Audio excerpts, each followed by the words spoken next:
जागो जागो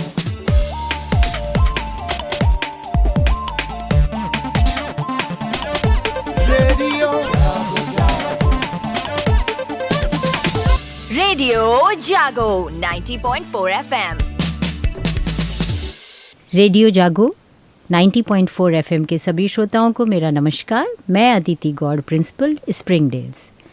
world cancer day के उपलक्ष्य में आज हमारे बीच में डॉक्टर कीर्ति कटियार, जिनसे हम चर्चा करेंगे कैंसर के बारे में, जो कि हम सब जानते हैं एक बहुत ही भयावह बीमारी के रूप में निकल करके आ रही है। तो हम बात करते हैं डॉक्टर कीर्ति कटियार से।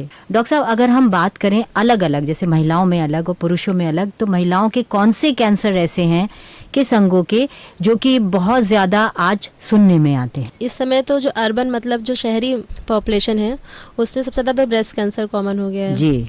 और जितने ग्रामीण क्षेत्रों में है सर्वाइकल कैंसर कॉमन हो गया है जी। जो मोस्ट कॉमन की हम अगर फीमेल्स में बात करें जी। तो सबसे ज़्यादा अर्बन में ब्रेस्ट कैंसर और जी। ग्रामीण क्षेत्रों में सर्वाइकल कैंसर। जी। सर्वाइकल मतलब बच्चेदानी के मुंह का जी। जो ग्रीवा जी। का कैंसर होता है। जी। इसके भी बहुत फैक्टर हैं क्योंकि शहर में ज़्यादातर लोग वर्किंग हैं, जी। ब्रेस्ट फीडिंग अगर नहीं सही से करा पा रहे हैं तो भी मतलब ये भी एक तरह से आगे चल के फिर कैंसर का कारण बन जाता है। जी। जी। और जो ये ग्रीवा का कैंसर है, जो सर्वाइकल कैंसर, क्योंकि ये लोग इतना हाइजीन मेंटेन नहीं करते हैं ग्रामीण जी। क्षेत्रों जी। में, जी। पीरियड के टाइम पे या सेक्स करने के टाइम पे जी। अगर असुरक्षित संबंध बनाते हैं तो जी। उससे वो वाला कैंसर ज़्यादा होता है। जी। और अगर मेल्स की बात करें जी। तो सबसे ज़्यादा तो लंग कैंसर है, जी। फेफड़ों का, क्योंकि सबसे ज़्यादा तो टोबैको, स्मोकिंग, अल्कोहल सब तो मुंह से ही जाता है, तो सबसे ज़्यादा जी। फेफड़े हमारे इफेक्ट हो जाते हैं। जी। तो सबसे ज़्यादा फेफड़ों का कैंसर और सेकंड नंबर पे प्रोस्टेट, जो जी। मतलब पेशाब के रास्ते में जो गदूद नाम की गांठ होती है जी। उसमें जो अक्सर ओल्ड एज में बढ़ जाती है, जी। अगर उसका सही से नहीं देखा तो इसलिए प्रोस्टेट कैंसर सेकंड नंबर पे आता है उसमें। जी। डॉक्टर साहब, आपने ये जो प्रोस्टेट कैंसर है, इसका कोई खास कारण है? आपने उसका बता दिया कि लंग कैंसर इसलिए होता है कि स्मोकिंग करते हैं, या लिवर का कैंसर है, शराब से हो जाता है, मद्यपान से होता है। प्रोस्टेट कैंसर का कोई खास कारण आप बता सकते हैं? खास कारण मतलब वैसे भी वो सेक्सुअल ट्रांसमिटेड ज़्यादा ही होता है जी। उसकी वजह से ज़्यादा प्रोस्टेट पे भी इफेक्ट पड़ता है। जी। बाकी तो फिर वही फैक्टर्स हैं जो उसमें बाकी जो मेल में रहते हैं, धूम्रपान और वो सब। बाकी दूसरा ये भी रीज़न रहता है कि जैसे प्रोस्टेट जब साइज़ उसका बढ़ जाता है जी। तो उसको ऑपरेट तभी करा लेना चाहिए। जी। लोग अवॉइड करते हैं, उसको दबा के रखते हैं कि जी। मतलब काम चलता रहता है, जी। उससे भी कैंसर के उसमें चांसेस बढ़ जाते हैं। जी। जी। जी। जी। और मैक्सिमम क्योंकि 100 में से 50% चांस में तो प्रोस्टेट ग्लैंड बढ़ी जाती है ओल्ड एज में, जी। तो इसलिए इसके प्रोस्टेट कैंसर के भी चांसेस ज़्यादा बढ़ जाते हैं। बड़े हुए प्रोस्टेट को इग्नोर नहीं करना इग्नोर नहीं चाहिए, करना डॉक्टर के हाँ, सलाह से हाँ, अगर करा ज़रूरत हो तो ऑपरेशन या करा लेना इलाज चाहिए। करना, जो भी ज़रूरत है हाँ, वो ज़रूर कराना चाहिए। महिलाओं के कैंसर की बात करते हैं डॉक्टर साहब। ब्रेस्ट कैंसर आपने कहा, ब्रेस्ट कैंसर, यूटेरस कैंसर और ओवरी का आपने बताया, सर्वाइकल कैंसर आपने ग्रामीण क्षेत्र में बताया।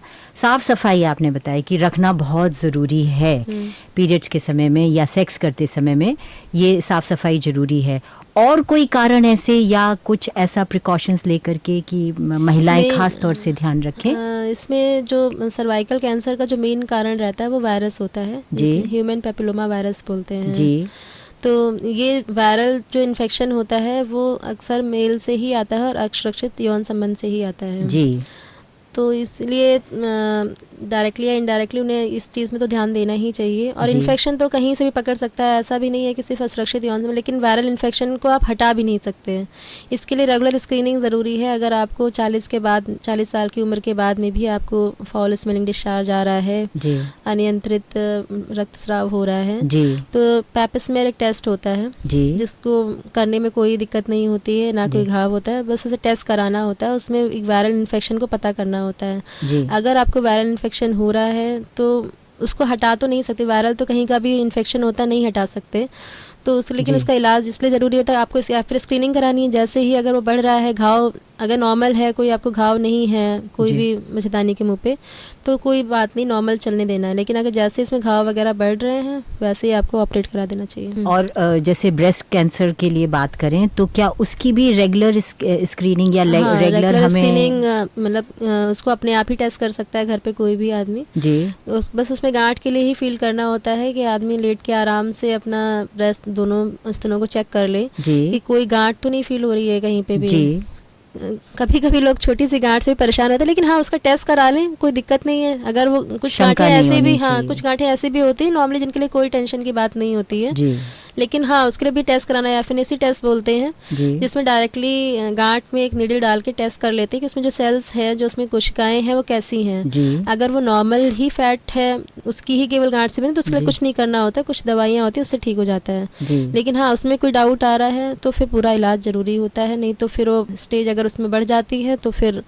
उसके लिए भी इलाज करना बड़ा मुश्किल हो जाता मुश्किल है। हो जाता है। शुरुआत के स्टेज में ब्रेस्ट कैंसर पूरी तरह से ठीक हो सकता है, और जी। जो यूट्रस का कैंसर है वो पूरी तरह से ठीक हो सकता है। 100% क्लियरेंस है उसका, अगर आप सही से उसका जैसे जैसे बताया वैसे से ट्रीटमेंट कराते हैं तो। जी जी जी लेकिन वही है, स्टेज 1 फर्स्ट एंड सेकंड तक तो इलाज संभव होता है, सेकंड के बाद में फिर इलाज बहुत मुश्किल हो जाता है।